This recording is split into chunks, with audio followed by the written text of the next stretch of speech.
writers. I'm here to talk about creating a realistic world for your story. Have you ever read a book or watched a show where the world felt so real you could smell the air, feel the tension, and hear the voices of the characters as if they were right next to you? That's the power of immersive world building. And today I'm going to show you how to create a realistic world for your story, whether it's a dystopian nightmare, a small southern town, or an isolated marsh.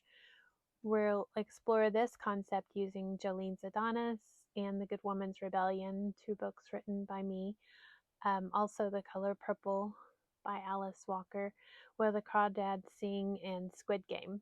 And I realize Squid Game is a show and not a book, but it still applies, and I'm wearing the Squid Game gear. So here we go. Okay, so first let's talk about the setting as a character. Setting isn't just a backdrop, it's a character in the story itself. Think about Where the Crawdads Sing. The author of that book goes into great detail about the setting. She spends a lot of time, and in my opinion, probably too much time, going over the setting. She really puts you there in the marsh. Kaya lives in the marsh, and what drew me into the story from the beginning was here is a child living in this setting that it would be difficult for an adult to survive in, and yet she survives in it, and it comes to define her. The isolation, the wildlife, and the rhythm of nature shape her personality and her survival skills. Without the marsh, there is no story. So if your setting doesn't impact your characters, you're missing an opportunity to create a rich, layered world. Now, in The Good Woman's Rebellion, the setting is a dystopian America where women's rights have been stripped away. The regime's rules don't just set the stage, they shape how the characters live, resist, and survive. The world forces them into action. That's what it makes it feel real, because the world, they are forced to act and to rebel.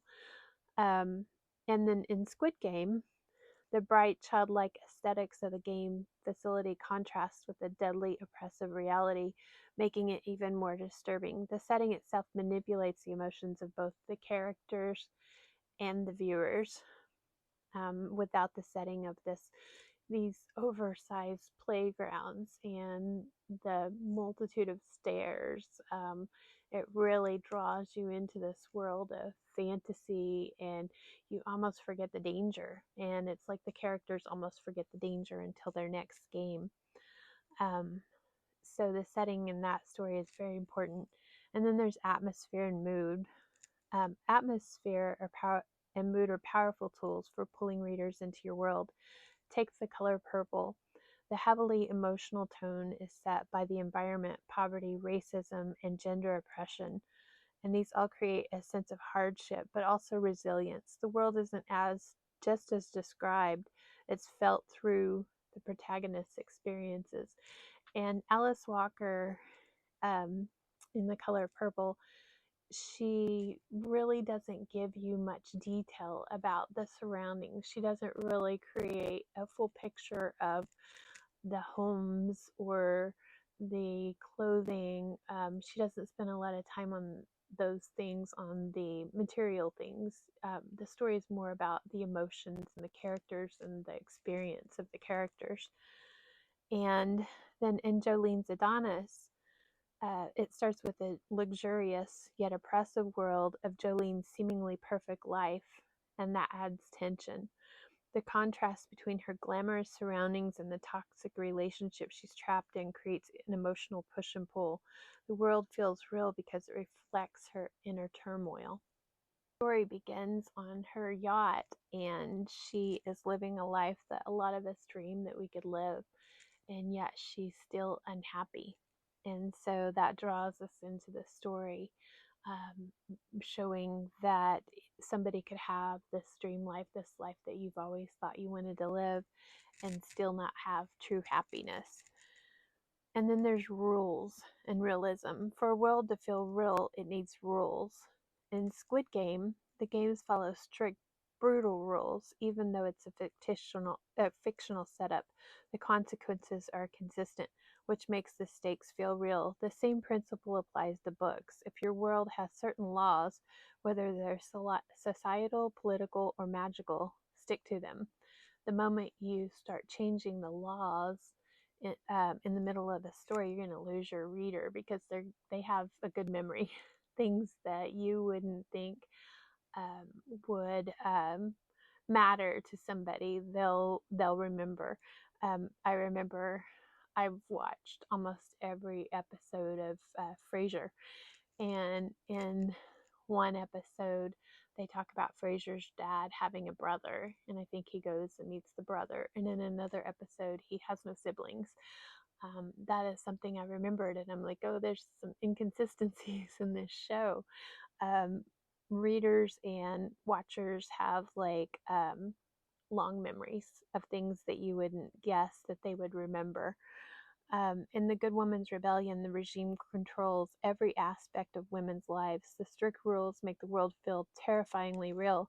And because Claire, Lexi, and Eleanor navigate these constraints in believable ways, the stakes are always high for them. And then you want to immerse your reader. So, how do you make readers feel like they're living in your world? Details.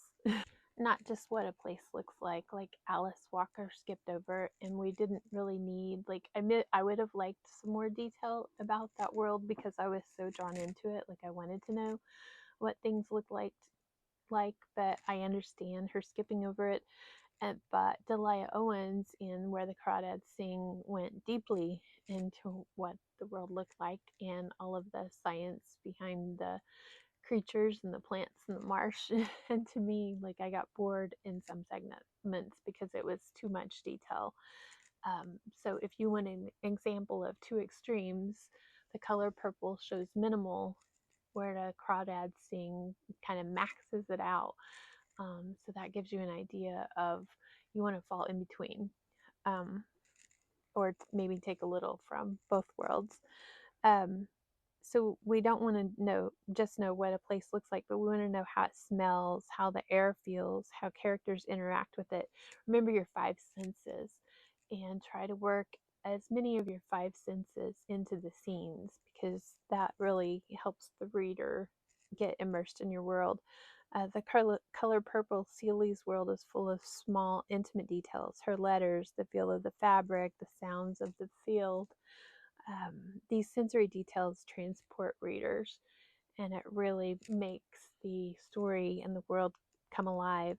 In Jolene's Adonis, it's the contrast between the heat of the Gulf Coast sun and the coldness of Wesley's actions that make the world come alive. It's not just where she is, it's how she experiences it. It's her experience of the world. So, in conclusion, world building isn't just about describing a place, it's about making it feel real. Whether it's the suffocating oppression of a dystopian America, the wild beauty of a southern marsh, or the life or death stakes in a brutal game, a well built world immerses the reader in the story. Take the time to craft a setting that shapes your characters, adds tension, and feels alive, and they give your setting as also a character. Now it's your turn. Drop a comment and tell me about the world you're building. And if you've enjoyed this video, like, subscribe for more writing tips. And keep writing, keep living your dreams.